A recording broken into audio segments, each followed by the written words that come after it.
Well, good evening to you all. It's good to be here with you as we come and look at God's Word together. The church in Cardiff, we pray for you regularly and pray the Lord's blessing upon you as brothers and sisters. Well, turn with me to Hebrews chapter 12. And we started this morning with verses 1 to 3, and that image or illustration of the Christian life as a race, as a marathon that we are running as God's people. Now we're going to look at verses 4 to 13. Now, one of the big questions people often ask, isn't it, is where is God in a world of suffering? Where is God when bad things happen? Where is God when I am going through a messy and painful situation? I'm sure we've all asked that at one time or another, and we've certainly heard other people asking that question. Where is God in these things? And of course, it's a difficult question. It's a question where all the answers are not available to us, partly because it's too big for our small minds to comprehend. And it's certainly too profound and difficult a question to just throw out some simplistic answers to. But it is a question that we can at least try and answer and suggest different answers to it, depending on the situation. So tonight, as we come to this passage, what I want to offer is one possible answer, or at least part of one possible answer. And so what we're going to be thinking about tonight is really, particularly for Christians. We need to see that if you're not a Christian this evening, if you're not a follower of Jesus Christ, you'll probably not find what I'm going to say particularly convincing. You may not, you won't find it really a help or a comfort. These are things for God's people. But for those of us who do believe, those of us, as we heard this morning, who are running the race, in those times where it's hard and we're struggling and we're weary and our legs are shaking and we're losing heart, what we learn here can transform our perspective, and so can transform our experience of suffering. It won't take the suffering away. It won't mean suddenly that everything's just going to go great and no problems, no pain. No, but it'll transform our experience. Because what we learn in this passage, I'm going to summarize it in a sentence, is this: that God is a father who disciplines us for our good. Okay, and we're going to work through that a step at a time. But God is a father who disciplines us for our good.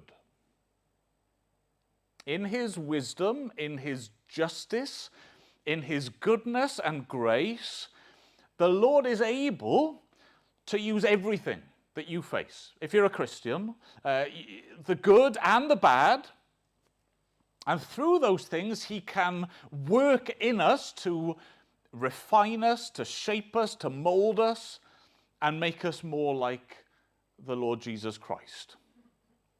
Okay, so come with me, let's work through that statement in three parts. The first is this: God is a father. Okay, that's the first thing. God is a father. When a person becomes a Christian, a dramatic change occurs. Which means that now, rather than being far from God and enemies to God and estranged from God, we now are children of God. We are adopted into his family. He is our father. We are his sons and daughters. We see that idea coming through quite clearly, don't we? It's spelt out for us in verse 7. God is treating you as his children. For what children are not disciplined by their father? And then in verse 9, moreover, we've all had human fathers who disciplined us. We respected them for it. How much more should we submit to the Father of spirits and live? God is our Father. Now, it's true that if you were to read through the letter to the Hebrews, this idea of God's fatherhood and our adoption, it's not the most clear and prominent thing that's being taught. Most of the focus is on Jesus. Okay, that's the main point of this letter. Jesus. Jesus is best. Jesus is better than anything and everything else. But of course, one of the things that has been pointed out time and time again, almost in every chapter, is who Jesus is. Well, Jesus is the Son. He is the eternal Son. And therefore, there is an eternal Father. You can't have one without the other. You cannot be a father without having a child, and vice versa. And actually, if you were to turn back right to the beginning of the letter, the point has been made back in chapter 2, for example, that we now therefore are related to Christ. So chapter 2, verse 11. Both the one who makes people holy and those who are made holy are of the same family. So Jesus is not ashamed to call them, so to call us, brothers and sisters. And then the same idea in chapter 3 and verse 6. We see there that Jesus is the Son, the faithful Son over God's house, or God's household. And we are his house. We are his family. And so it's not a surprise as we come to the end of this letter now, that one of the applications is that through faith in Christ, we are children, and so God treats us as his children. Now that is an immense truth in itself that, you could have a series of sermons just to unpack that, what that means, that God is our Father. Geraint referred to some of these things in his prayer earlier, that the fathers, they love, don't they? And they care, and they protect. And there's all sorts of things that are true, therefore, of this Father. Now, it can be hard at times, kind of, because our relationships with our earthly fathers were imperfect. And so often we can judge God the Father through a lens of, well, what was my dad like? And that's not really helpful, because he is first. He's the eternal Father. He is the model. He is the source of life and light and goodness and everything. He now is our Father. He is our creator. He is our sustainer. He is the one, yes, who loves us and cares for us and provides for us. But in Hebrews 12, the focus, there's a lot more we could say, but the focus is particularly on one aspect of our relationship with our Father, which is discipline. Okay, so the second thing, God is a Father who disciplines. Now, when you hear that word, discipline, what comes to mind? And maybe particularly as you think of your own earthly parents. If we're honest, probably the first sort of things that come to mind are negative thoughts, aren't they? We hear that word discipline and we instantly think of punishment, of being rebuked, sometimes harshly. But actually, the word here that we translate as discipline, well, it actually appears in a better way in verse 11. The word there is trained. training. Because this word discipline, the original Greek word, it is taken from the idea of a father or a parent training their child, rearing their child, bringing up their child. Now, what kind of training do parents give their children? Well, again, we can all make mistakes in this, don't we? We don't get it right, but the parents, they don't just punish when the child has done something wrong. That happens, and it's important. But there's so much more, isn't there?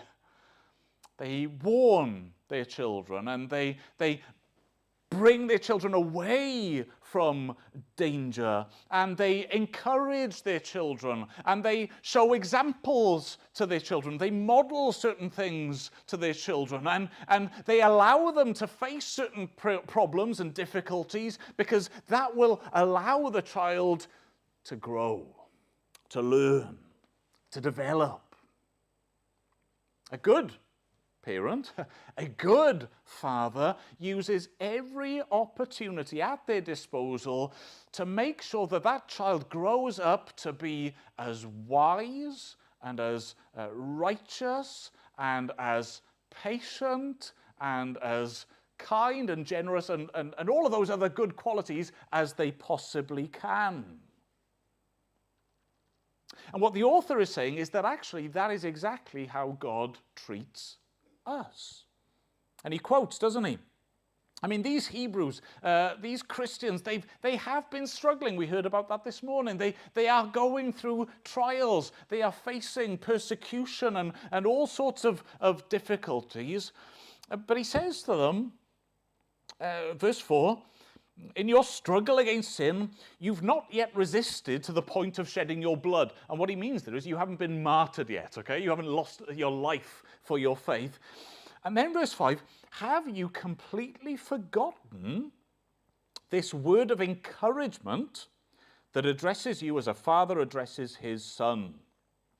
And then he quotes from Proverbs chapter 3, my son, do not make light of the Lord's discipline, and do not lose heart when he rebukes you, because the Lord disciplines the one he loves, and he chastens everyone he accepts as his son.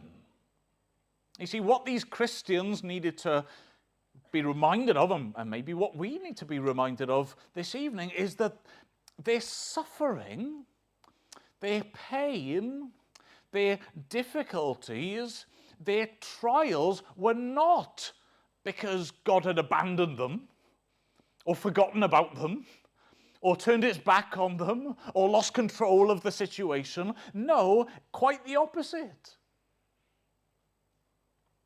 It is part of his discipline. Now, of course, as I say, the specific, immediate context here is that they'd been facing persecution. But there's other things, aren't there? There's other things in our lives that God uses other than simply persecution. When we go through illness, when we experience physical weakness or mental illness or other sorts of pain, when we are disappointed by our friends or betrayed by those who are close to us or let down by family and others that we depended on. Or when our plans and our hopes and our dreams come crashing down and nothing works out how you'd planned and everything just goes wrong.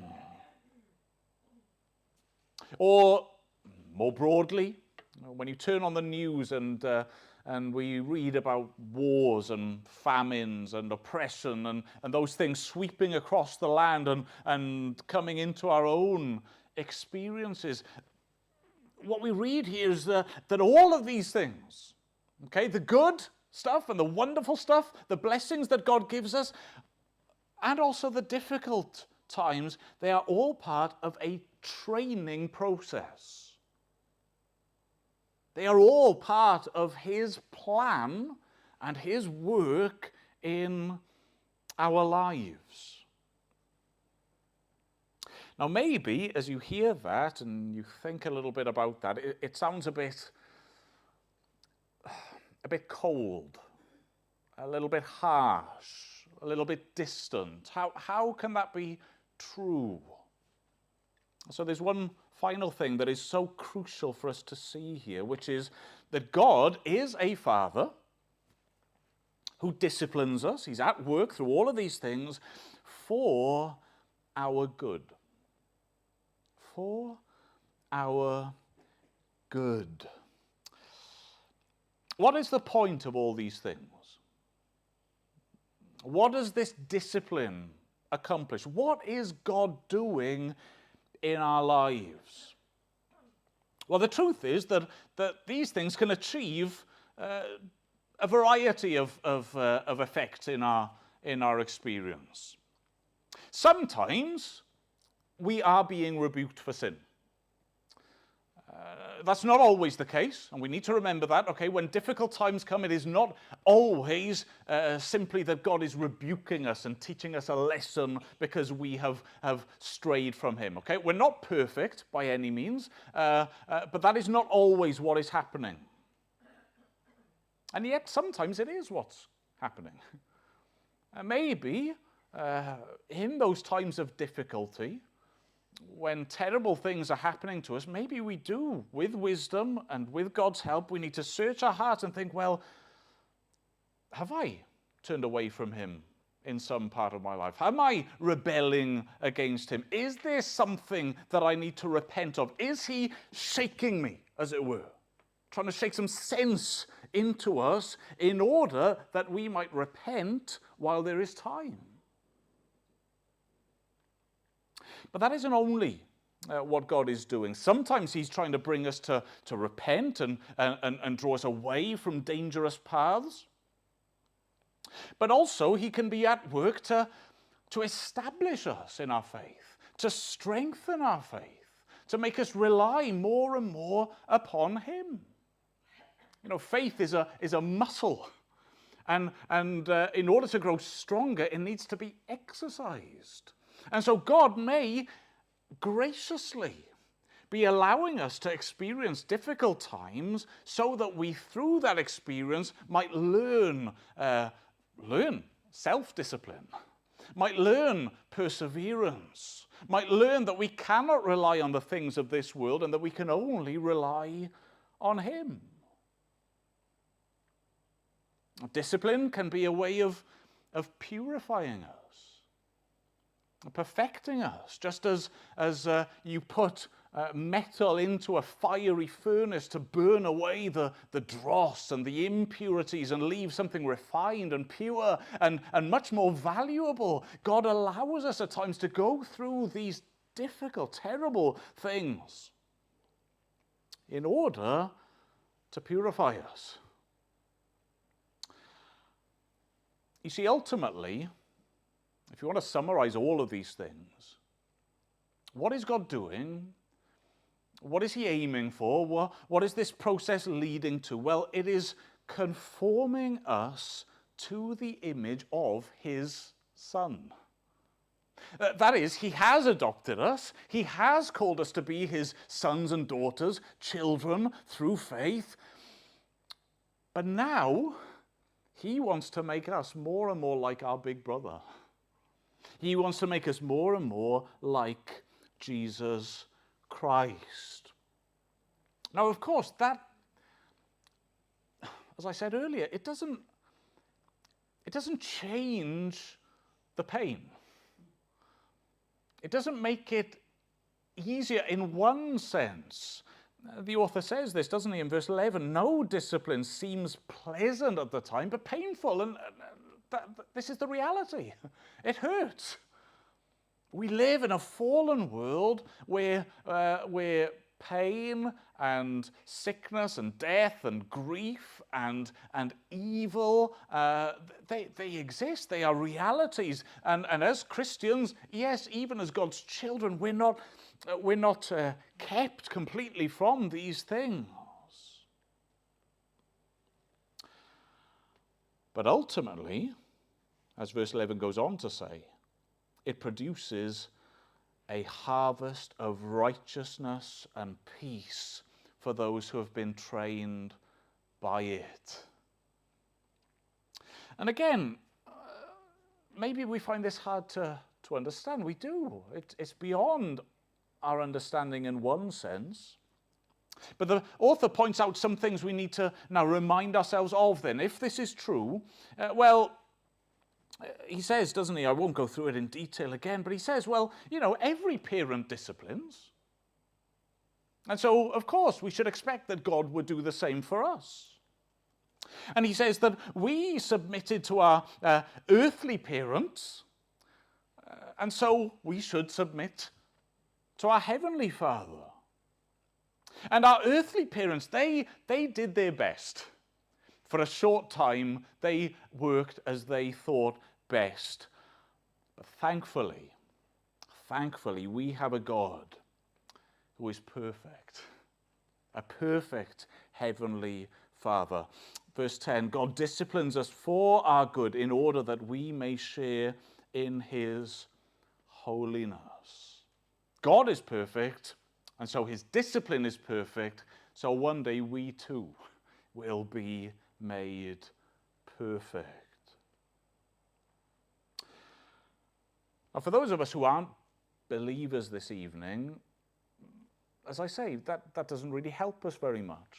It gives us a taste of what's available, perhaps, but it doesn't help us in our own lives. But for the believer, for you and for me as disciples of Jesus Christ and as sons and daughters of God, that transforms the way we experience these problems, doesn't it? It doesn't completely answer the question of where is God in a suffering world, but we can say that no matter what happens, no matter what I experience, no matter what I face, no matter how painful it is part of God's perfect plan to make me more like his Son. Now, I don't know many of you here this evening. I don't know what you faced. I don't know your story. I can guess. You or people you know have faced cancer and dementia and those sorts of difficulties. And you or people you know have faced car accidents and personal tragedies. You or people you know have faced unemployment and losing your job and financial hardship. You or people you know have faced hatred and being gossiped about and people telling lies perhaps about you and I could go on and you could tell me your own story, but we need to not focus on that, as hard as it may be. Our problems are not the most important thing about us. What do you desire more than anything? What do you want more than anything? You see, for the Christian, the answer to that question shouldn't be a better job or a happier marriage or physical health, mental wellness or any. I mean, those aren't bad things. We can desire them. But they're not the most important thing. They're not what we should want more than anything. What we should want more than anything is to become more like the Lord Jesus Christ. To be conformed to his image. And if that is true, then we will not lose hope in even the most difficult of times. So, as we come to a close, the application is clear, isn't it? And in one sense, it's the same as this morning. Keep on going. Keep running. This morning we heard about the race, didn't we? And there were those 3 things to help us as we run. Well, you could say, although the image changes a bit, that there's another one here. we have a coach.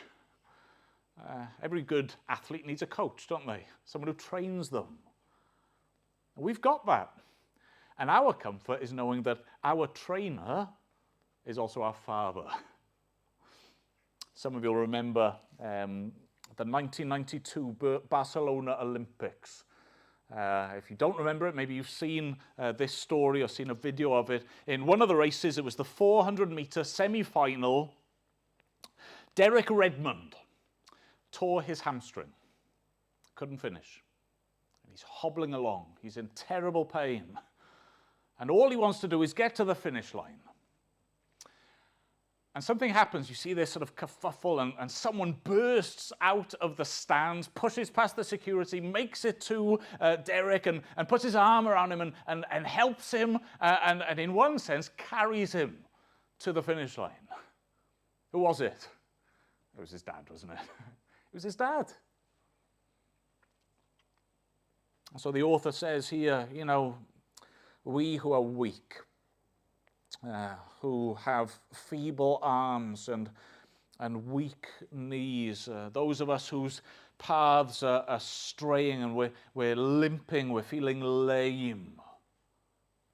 Remember this, that God, who is our trainer and our coach, he is also our wise, loving Heavenly Father who is going to make certain of getting us to that finish line. So keep running. Do it for your own sake. Do it also for the sake of those around you. In verse 13, when he talks about the lame there, he actually talks about the lame member, which probably plants an idea in our head of the body of Christ, which is the church. We're not running alone. And so we're doing it for our sake, and we're encouraging one another along, and we're doing it all, of course, for the glory of God. Praise be to him. Amen. Let's have a word of prayer. Lord our God, loving Heavenly Father, we know that some of the things we've thought about very briefly this evening, they're difficult, if not impossible, for us to understand entirely. And yet, Lord, we can fumble about and we can say some things that are true. And Lord, we pray now that this would be a comfort and an encouragement to us. Lord, oh, how terrible it must be to face the problems and the pain and the suffering of this world without you. Lord, without a Heavenly Father on our side, as it were. We thank you that you have arranged a way through the Lord Jesus Christ, through the Son, through his faithful obedience, through his death and suffering. There is a way for us to escape not just the pain and the problems of this world, but to have everlasting life with you. Lord, we pray then that you would strengthen and encourage us now, for those of us who are struggling, for those of us who are facing real difficulties at the moment. Lord, would you draw near?